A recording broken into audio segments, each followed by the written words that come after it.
There we are.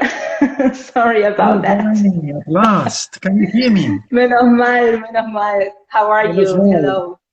How are you? Can you hear me? Yes, I can hear you perfectly. I don't know what happened. We tried this yesterday and it was perfect. And it Maybe ran some perfectly. connection. Yeah, It ran well, perfectly, thank yes. you. I mean,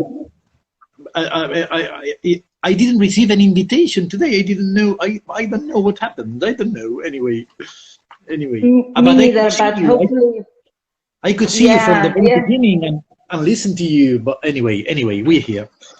So sorry. Yeah, I So was reading your messages. Yeah, okay, now okay. more people will join again, so that we can start. First of all, thank you for being here, uh, because we are really honored to kick off this year with such a special guest. So we'll have a nice chat about dubbing and why not maybe some other topics. First of all, maybe you can introduce I mean, you need no introduction, but maybe you can introduce yourself and tell us a little bit what you do and what's your specialization and so on. So thank you, Danny, and sorry for the delay. I'm Frederic Chaume. I'm a teacher. I've been teaching audiovisual translation for many years now, maybe more years than I would want. But anyway, I've also done translation for dubbing and translation for subtitling professionally for many years as well, and. Basically, what they do is I teach and I do research, some research on audiovisual translation, and I've been focusing on dubbing because dubbing was always the ugly duck of audiovisual translation. So everyone knew about subtitling. Everybody was like doing subtitling, and dubbing was like, oh, this strange thing, this weird thing that some countries do. And I was like a rebel in that, and I said, no, why? It's not a weird thing. It's another way to enjoy audiovisual productions and another way to localize media content.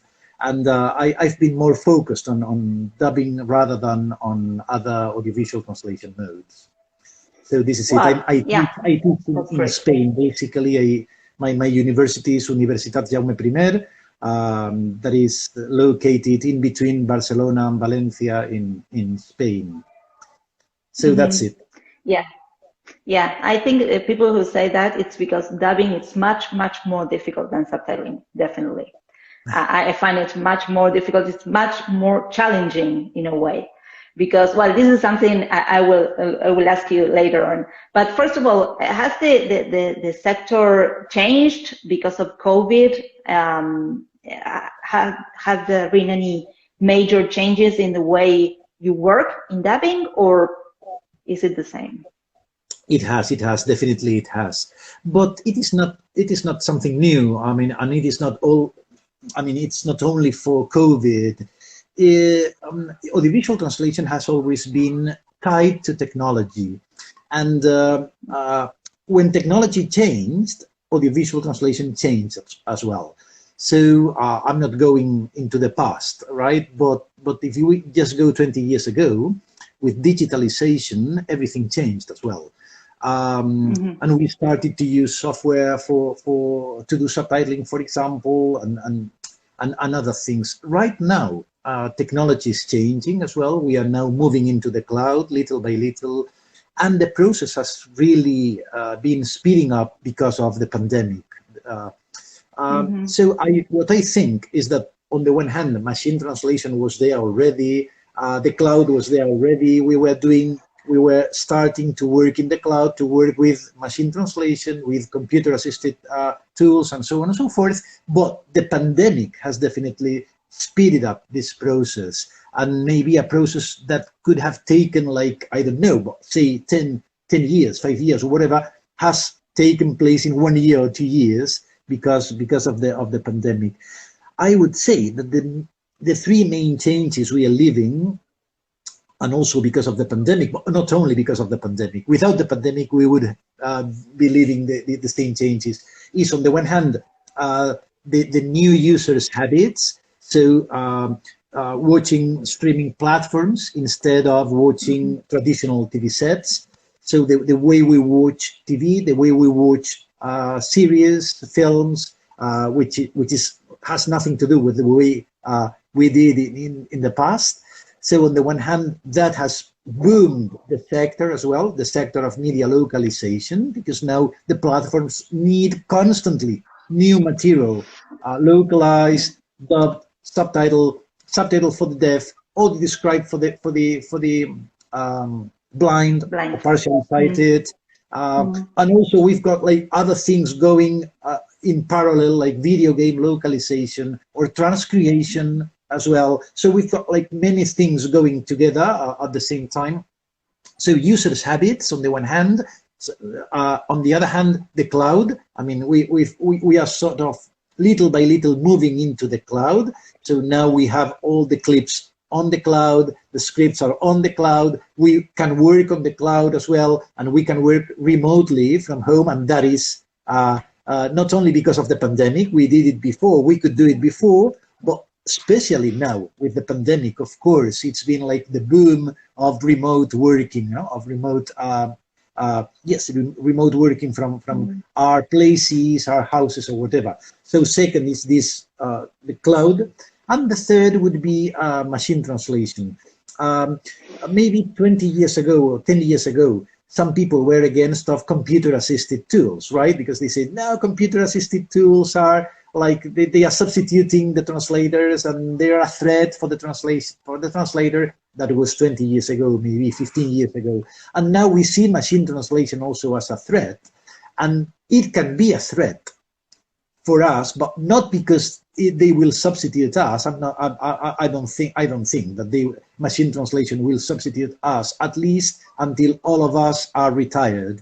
So I'm not seeing any threat on that. But the threat is for the market, because the market or some clients can take advantage of that in order to lower the fees, the rates. So, but that is something different. That is something we have to fight for.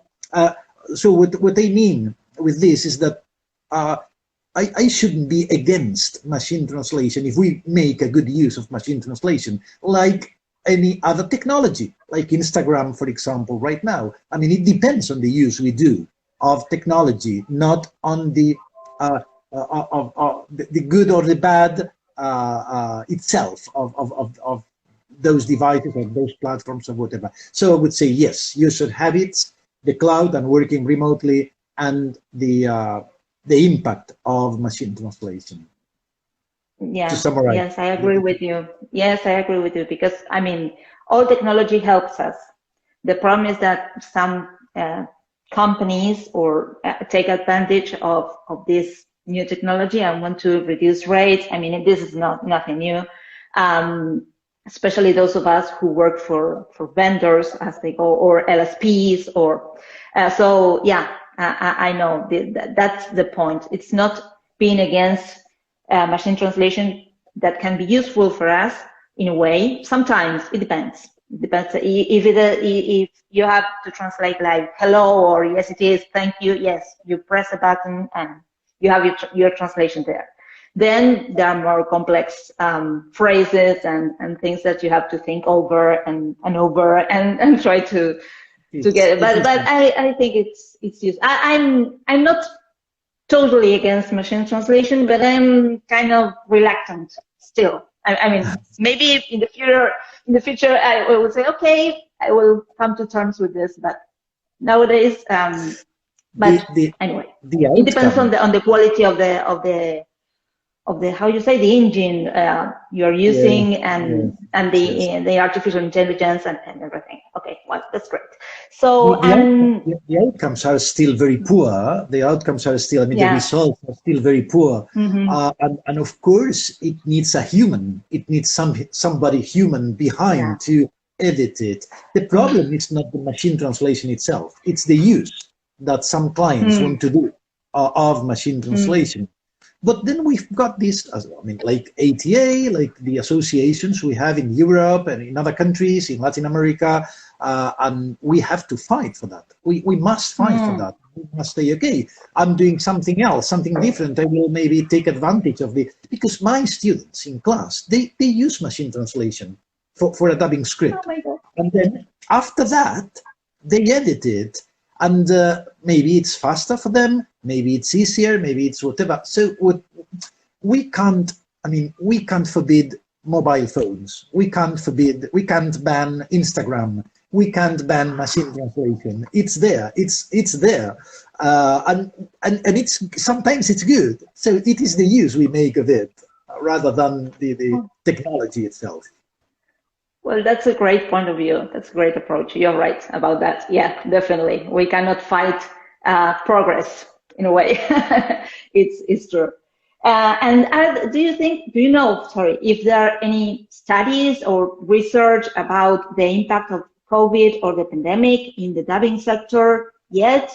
Or no, I don't know if you are studying that, or maybe it will pass and no. I think it won't pass, because this, for example, the remote working, for example, that's here to stay. I think that's here to stay. In the cloud world, I'm sure you all know how it works, but just in case anyone is new into this, we just, translators and adapters, we just do the translation and the adaptation, of course, at home, I mean, in our workplace or in our, wherever we are. And then before, in the sector of dubbing, you know that the talent had to be summoned and went to a dubbing company, got into a dubbing booth, and read aloud, perform our dialogue lines. The dubbing director was there, the dubbing assistant in the countries where they have a dubbing assistant was there as well, and the sound engineer was there as well. Right now, and because of the pandemic, but also before, as I was saying, because the cloud was here before the pandemic, now all of these people can be at home, can be working from home. So the talent can be at home recording their lines, his or her lines, with a good mic. I mean, the mic normally usually has to be approved by the client. So, and the sound conditions, everything has to be approved. But then you do like what we did yesterday, Danny, like a sound check or whatever. And then if anything works well and the mic is good enough for the standards of that company, then the mic is approved. They can recommend you which mic you have to use, and then of course the sound conditions. No, I mean, if there is a motorbike outside or whatever, then it will be like background noise or whatever, so it won't be good. But having said that, you can dub at home. The dubbing director can be at home as well. He or she can be at home directing the talents and say, now you are sad, now you are happy, now you change mood, now you are suspicious, now you whatever, right? So the dubbing director can be at home as well, and the engineer can be at home as well. So everyone can be at home and everyone can do everything at home. The cloud allows you to see the whole process from home as well. So the dubbing director can see when we are translating. It's like a big brother, right? Like big brother watching us all the time. So for some people don't like it because when you get into one of those platforms, there can be someone watching you and seeing what you're doing. And I mean, if you are translating or not, if you're sleeping, you're not translating or whatever. But again, the cloud is here and it will be here to stay, I think. So the good thing about the cloud is that everyone can work at the same time, connected at the same time. Everyone can, for example, feed the glossaries. So if we have glossaries for a TV series, we can feed the glossaries. We can see other glossaries into other languages that can help us to decide the translation of some words, some sentences. For example, I could check Italian or French or Portuguese in order to have an idea of what they have done in other languages. So all these things can be done online at the same time with everyone connected. You can liaise with everybody as well and say, okay, how do you think this would be done or whatever. So all these things are here to stay and they will stay. And replying to your question, Not sure if there is any book, if any ongoing book on the post-pandemic dubbing sector, but for sure this topic will be dealt with in Languages in the Media Berlin 2022, this same year, in the fall, the autumn. So, well, that would be a place to be. But if we can, if the virus allows us, I think that, come on, it's too long already. So maybe we can all meet in Berlin in November, I think the 7 to 9 November, I think. And then this topic that you are mentioning will be dealt with there. Yes, definitely, definitely. We've been talking about this for 2 years, and then we'll go on. Yeah, definitely. But what you say, it's true. I mean, I know in dubbing, especially the human interaction is quite useful in a way. But when the conditions are not given, I mean, you can't go to the dubbing studio because there is a lockdown or whatever. Maybe you can still continue producing content, and the audience will enjoy it, because there is much controversy between, I mean, what's better, subtitling or dubbing, and both are okay. I mean, it depends on what you like. It's not that one is better than the other. But this leads me to my next question, because I think everyone here knows the difference between dubbing and subtitling. But maybe if you don't, why is it so difficult for the general audience to understand that subtitling is one thing and dubbing is a completely different thing? Which are the main differences in the processes? Summarizing, because it's long. I know it's a long topic. No, but you are quite right. You are quite right. We don't have enough presence in the media. I think that we should be more present in the media and be more didactic and explain what we do. Because when we say we do translation for dubbing or just dubbing, people tend to think that we do the voices. And no, we do the translation and the adaptation. We don't do the voices, although we could. I mean, we can be trained and we can do that as well. It's not that we cannot, but it's that our profession is not to perform the translation. It is to do the translation and the adaptation, right? So it is difficult to understand. And then also, yes, subtitling and dubbing for many people that are not in this industry, it's like the same thing. I mean, just translation or whatever. And sometimes, in my case, I remember many years ago, one client speaking about subtitling, and they meant dubbing. And in the end, I couldn't understand what they wanted because they were new. And so it is true.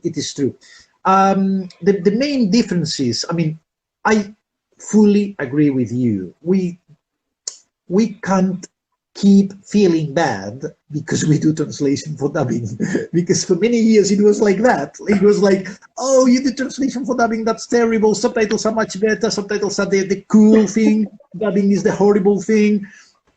So come on, I myself, I've done a lot of translation for dubbing, also subtitling. And when I watch films, sometimes I watch them subtitled, and some other times I watch them dubbed. For example, if it is in Korean, because Korean is now one of the trendy languages, right, in audiovisual translation. Yeah, tell me about it, yeah. I watch it dubbed. I mean, I could watch it in Korean, right, with subtitles in Spanish, but if it is in Iranian, in Persian, right, in Persian or in Mandarin Chinese, for me, I can't understand a word. So all these languages, yes, of course I could, and I've done it myself. I've watched, but some of the times you just want to watch it dubbed, and there's nothing wrong in that. And also we have to think about the children, the elderly, and many other possible groups of people that for different reasons cannot read or cannot read in the mobile because they are just like traveling or on the tube or wherever, or at the underground or whatever. So I think that media localization is there in order to help us and in order to make us enjoy an audiovisual foreign production. And in that sense, it is good to pick one or the other, or maybe a bit of one and a bit of the other. Haven't you, I mean, if you are here listening to this interview, is because you are interested in the visual translation. And haven't any of you in the audience watched a film or a series, and maybe 15 minutes with the subtitles, 15 minutes with the dubbing, 15 minutes more with something else? So I've done it, and because you want to see the differences and so on and so forth. So the main differences are: dubbing is more expensive, subtitling is cheaper, of course. The calculation that they do is like dubbing is like 5 up to 10 times more expensive than subtitling. Dubbing is time consuming because it needs more time for everything. I mean, as you said at the beginning, Daniela, translation for dubbing takes more time. It takes more time than the translation for subtitling. So it's more time. And then the other agents, the performance, the talents, the dubbing director, the engineer, and so on and so forth. So more time consuming, subtitling is faster. Dubbing is less flexible. It's only applied to some audiovisual genres. For example, it's applied to fiction, right? But it is not applied to corporate videos, for example, right? Whereas subtitling can be used or can be applied to any audiovisual product. So in that sense, it is more flexible. As we all know, the original dialogue is deleted, removed in dubbing, whereas it is not in subtitling. We can read the subtitles and hear the original dialogue. We all know that. They say, but I'm not that sure, that dubbing is more domestic, or pretends to be more domestic, or it wants to. I mean, the solutions, the translation solutions, are more domesticating in the sense of translation studies that are more adapted, right? And there are more adaptations in dubbing than in subtitling, because in subtitling we can hear the original language, and then we can value, Jorge Diaz-Cintas calls it vulnerable translation, because we can assess, we can check. Dubbing is better for children, better for the elderly, whereas subtitling is not or cannot be used for children, or for sometimes for the elderly, but it's better for the deaf and better for the migrants as well, right? Because they can learn the language, right? There is less reduction of the text in dubbing and more reduction of the text in subtitling. Subtitling is more difficult to manipulate, whereas dubbing is easier to manipulate. And we have horrible examples in the past, in dictatorial regimes, right? That they did whatever they wanted to do, right? More calques maybe in dubbing and less calques in subtitling. Maybe we have to study that as well. We need more academic studies for that. Dubbing allows overlapping of voices, which is really good, whereas subtitling does not. And then in subtitling, sometimes we miss some sentences, because if there are 3 people speaking at the same time, we just have 2 lines, and then one maybe has to be off, right? Or some other times you read the subtitles and you don't know who is saying that, because many people are speaking at the same time, whereas in dubbing you always know. In dubbing we have dubbing respects the original images, subtitling pollutes or makes it difficult to watch the original images, and that is another main difference. We can concentrate on images in dubbing. We cannot in subtitling. Dubbing is an illusion of an illusion. So cinema is an illusion, and dubbing is an illusion of an illusion. It's like if the characters were speaking our language, whereas subtitling is not. Subtitling is clearly an overt translation. It is a translation. We know all the time that we are watching, we are reading a translation. What else? Well, the restrictions are different. Lip syncing and isochrony in dubbing, time and space synchronies in subtitling, and well, maybe these are all the differences. Wow, it was amazing. Yeah, it was It was amazing. When you hear it all together, you say, "Oh, it makes sense, of course." And it happens sometimes that you get used to the dubbed version of something. For example, it happens to me here in Argentina with The Simpsons. When I hear them in English, I don't like it. I mean, I don't like the Homer's voice. I don't like it because I'm so used to. I mean, I was a little. Well, not so little, but I was a kid when it came out in by mid 80s or something, and I grew up with those voices. So for me, I mean, when I hear them in English, it's not the same. So I think it happens with many other products. But yes, both of them are fascinating. I think I find dubbing really challenging. I don't do dubbing scripts. I try to do something, but I mean very shortly. I specialize in subtitling, but it would be great to have because sometimes there is a lack of communication between the dubbing team and the subtitling team, and then we see major differences between one product and one version and the other. I mean the product is the same, one version and the other. So what you say about the cloud, I think nowadays we are working more hand in hand with the dubbing team, with subtitlers, and the dubbers are working with the subtitling team, and we try to agree on terms and expressions and maybe the way of address, if it's formal, informal. I mean, I think that's crucial for a good audiovisual product. I mean, for consistency in a way. For consistency, exactly.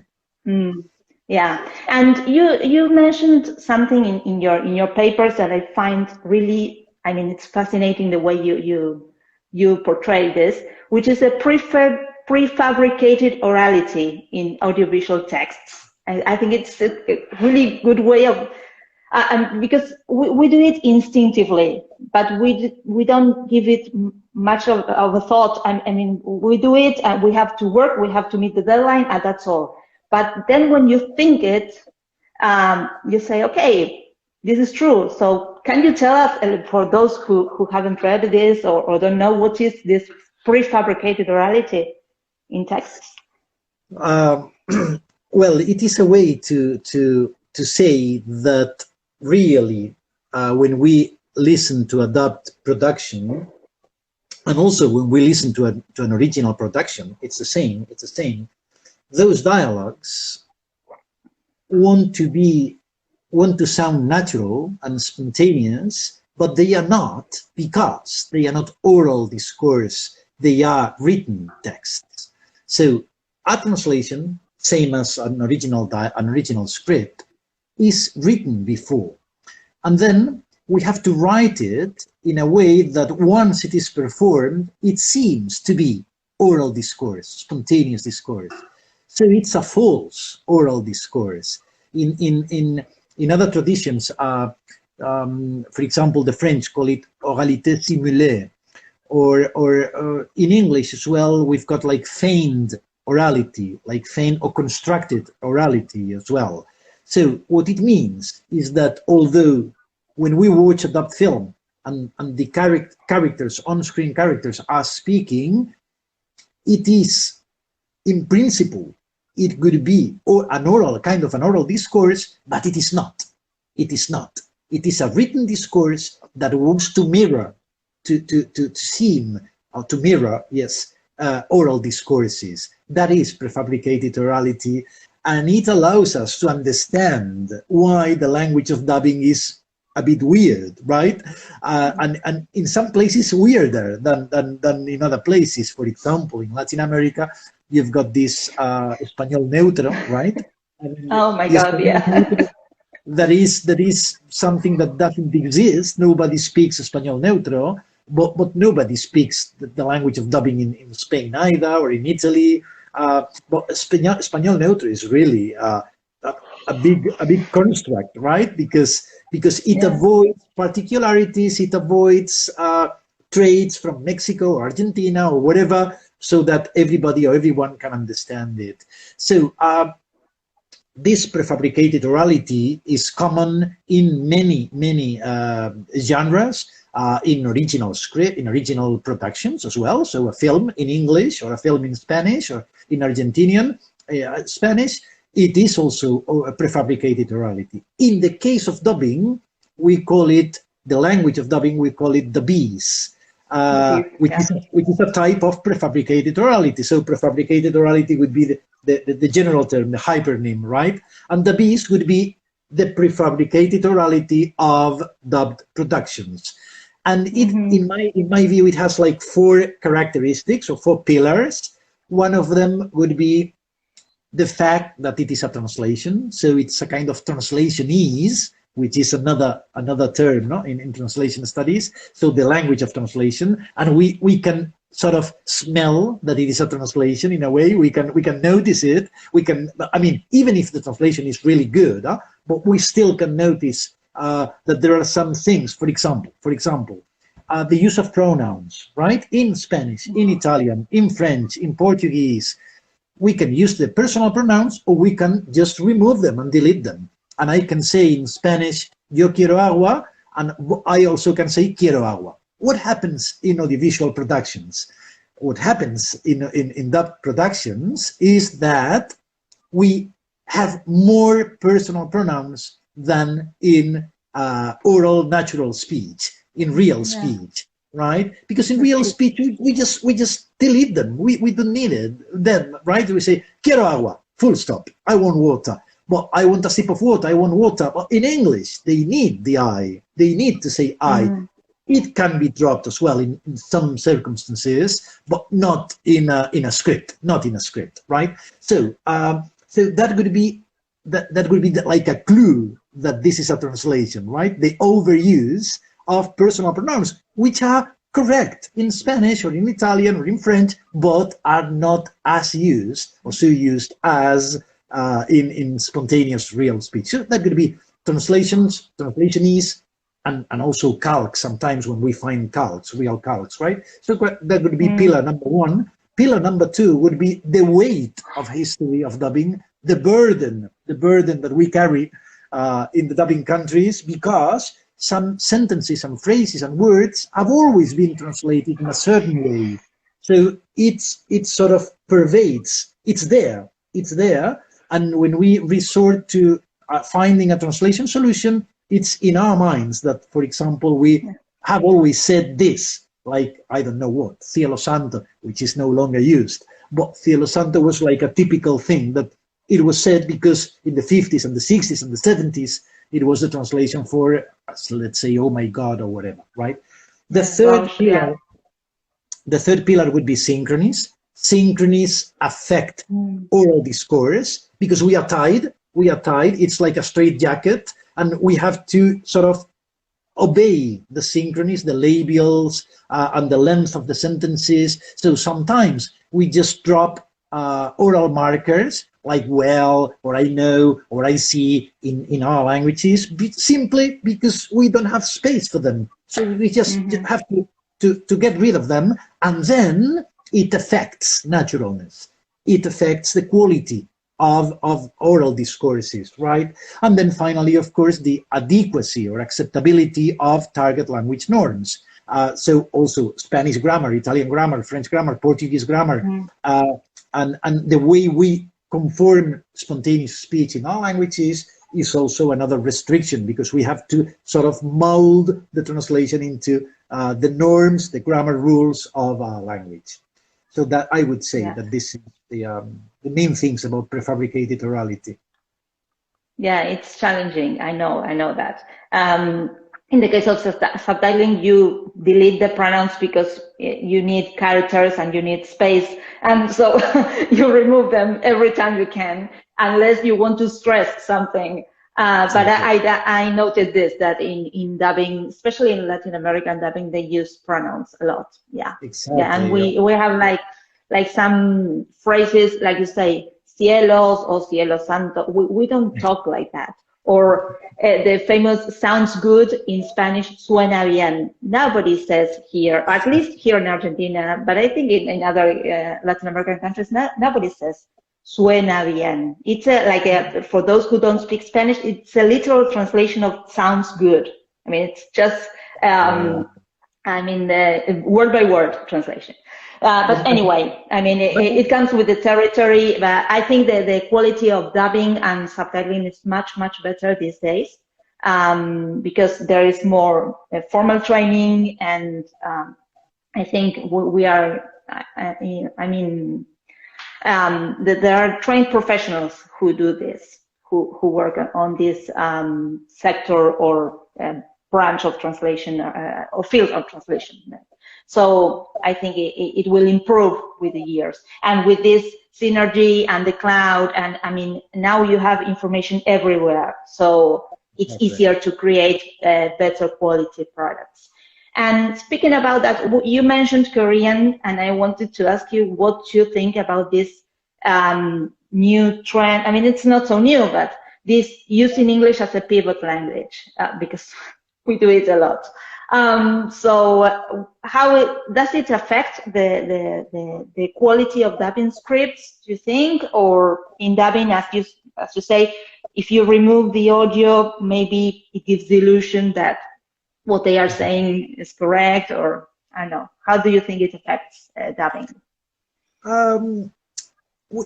We shouldn't be afraid of, say, being creative, for example, and sort of challenge or not being too faithful to the original. And I don't want you to misinterpret what I'm saying, but I think there's leeway for creativity in audiovisual translation. I'm not afraid of that. But having said that, yes, English as pivot language, you were saying. I remember when I translated I did subtitling 20 years ago, 15 years ago. I already translated Iranian films or Japanese films from an English template.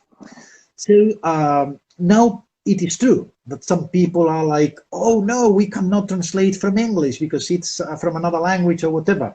And that is right. And if it were in my hands, I would say, okay, the English template is okay, the English script is okay, but we need a Persian or a Korean or a Japanese native speaker, especially if he or she is a translator, to work in common or to do the translation if it is possible. But we know that it is not that easy. It is not that easy because things have to be done for yesterday. So some commissions have to be done for yesterday or for the day before yesterday. So if we in Spain want to find a translator, who knows Persian and who knows subtitling or who knows dubbing or who knows how to do take segmentation, loop segmentation, and to add the dubbing tags on whatever for the talents, we won't find anybody in just one day or 2 days or 1 week. So the situation, I mean, and there is so much to translate. I mean, the volume of media localization is so incredibly huge that it is not possible to always have what we should have. And we should have a Persian or a Japanese or a Korean translator.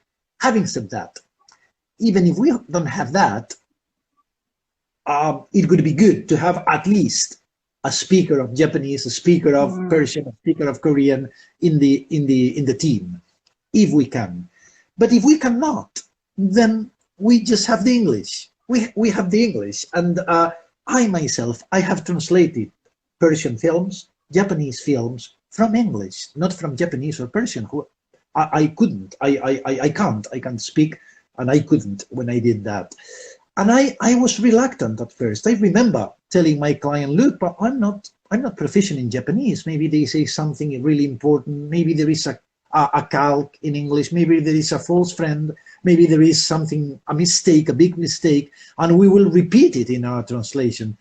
And they said, yes, but that's the way it is. I mean, we can't do anything else. So in those cases, well, that's the way it is. But it happened with other translation domains as well. Now we say, no, I mean, it shouldn't be in audiovisual translation, but what about literary translation? And what about legal translation, for example? A legal document translated into English and then from English into other languages, because we don't have anybody, and you know a lot more about legal translation than myself. Literary translations as well. And then we know that I don't know, that a poet from Cameroon has been given the Nobel Prize, but why he or she, why was he given or she given the Nobel Prize? Because their poems were translated into English, and then from English into other languages, and then everyone knew about this poet, and so on and so forth. So it's always been there, and we shouldn't be reluctant to. I mean, this is natural. This is natural. This been there for years, and it is nothing new. Having said that, of course, the ideal scenario would be a translator, a Persian translator, or a Japanese translator, or a Korean translator, or at least a linguist from those countries or from those languages, of course. But if we can't, then we have to do it.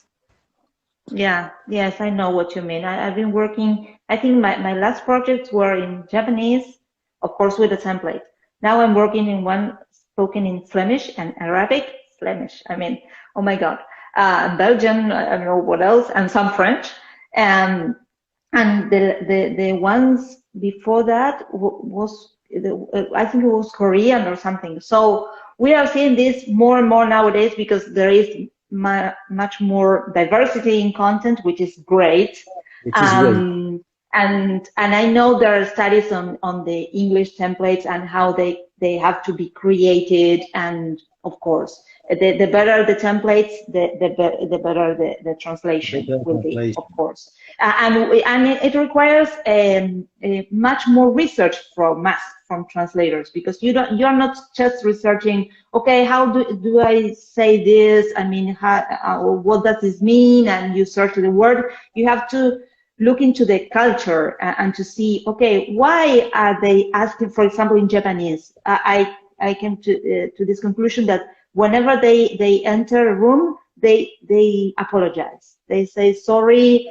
In English, it was something that sorry for intruding, sorry for bothering, or something like that. And you say, why? And then I read that the Japanese people make it like a cult of apologizing or something. And it's interesting because you learn a lot, but it's more, I mean, it's time consuming, it's challenging, and the deadlines are not usually helpful, and you work round the clock. But I mean, everybody who works on for big these vendors or LSPs or big clients know this. I mean, it's impossible sometimes to meet the deadlines, but we do our best, of course. But we have to do extra research, I think, if we are going to work on a foreign language content, definitely. Yes. And the last question, because I think we don't have much time. It's been, I mean, this is a masterclass for me. I mean, it's crazy what you're saying, because it's amazing how much we are learning.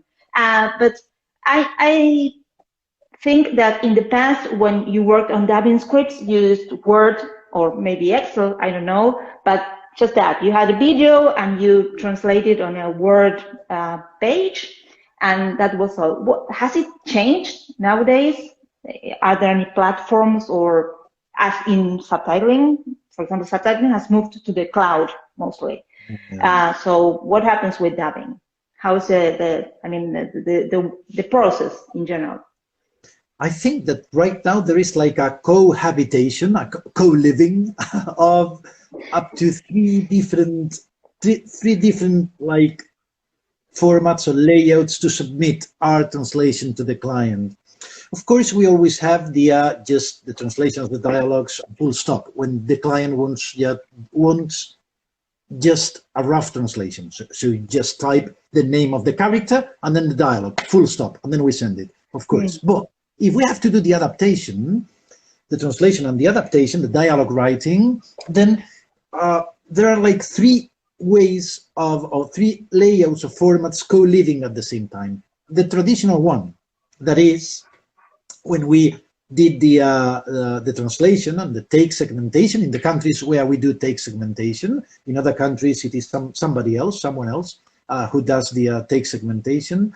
But then we've got, like, say, the Word file or the Excel file, which really sounds like old in 2022, really, really.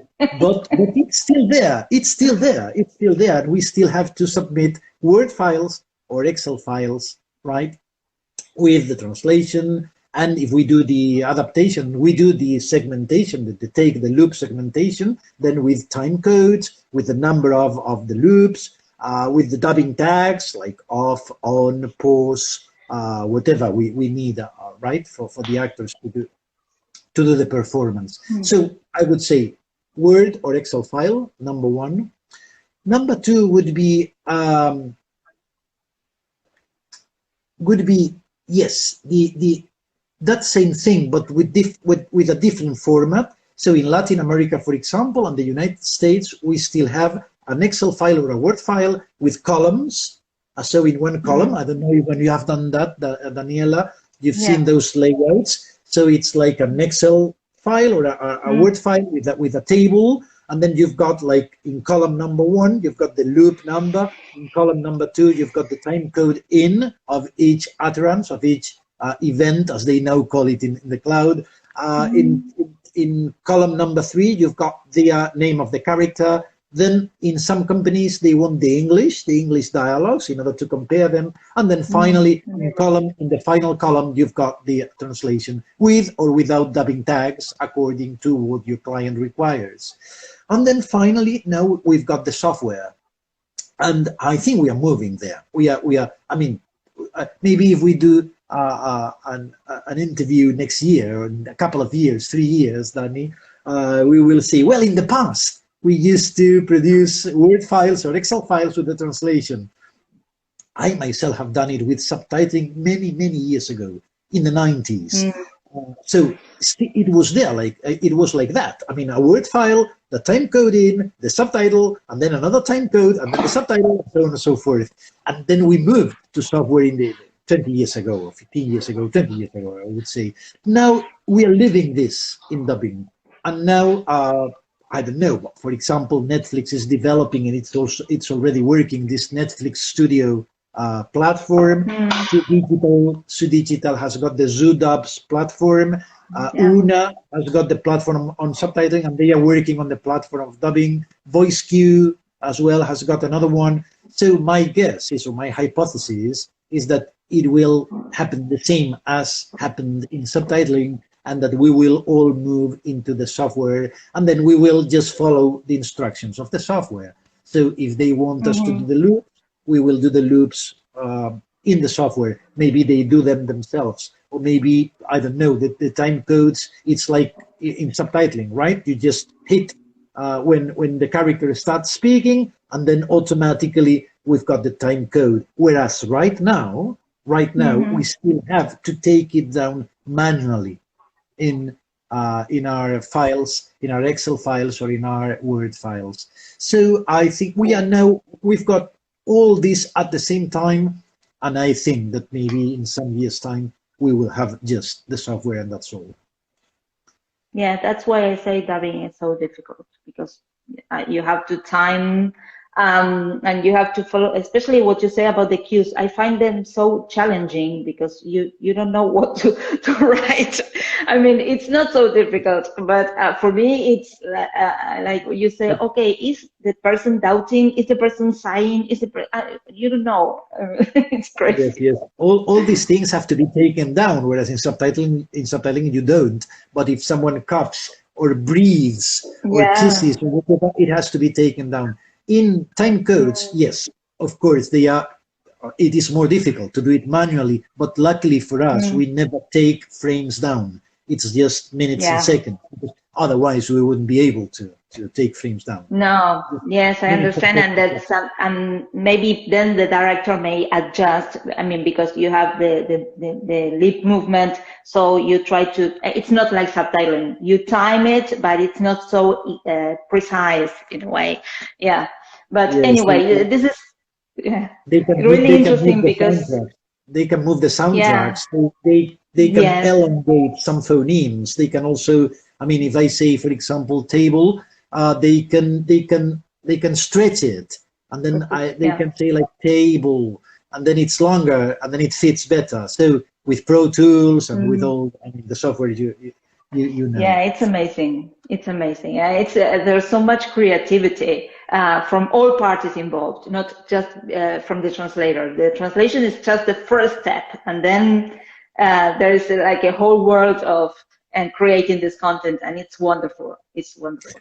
So and well, we are yes. And we have to be ready for that. We have to be ready. We have to be trained, and we have to be aware of what is happening in the industry, so that we can offer new services, new skills, new other things that maybe, I mean, translation, as you said, is not just typing the translation. No, we have to, I mean, to look it from above and say, okay, we've got all these things happening, like QCers. I mean, the QCers are doing proofreading.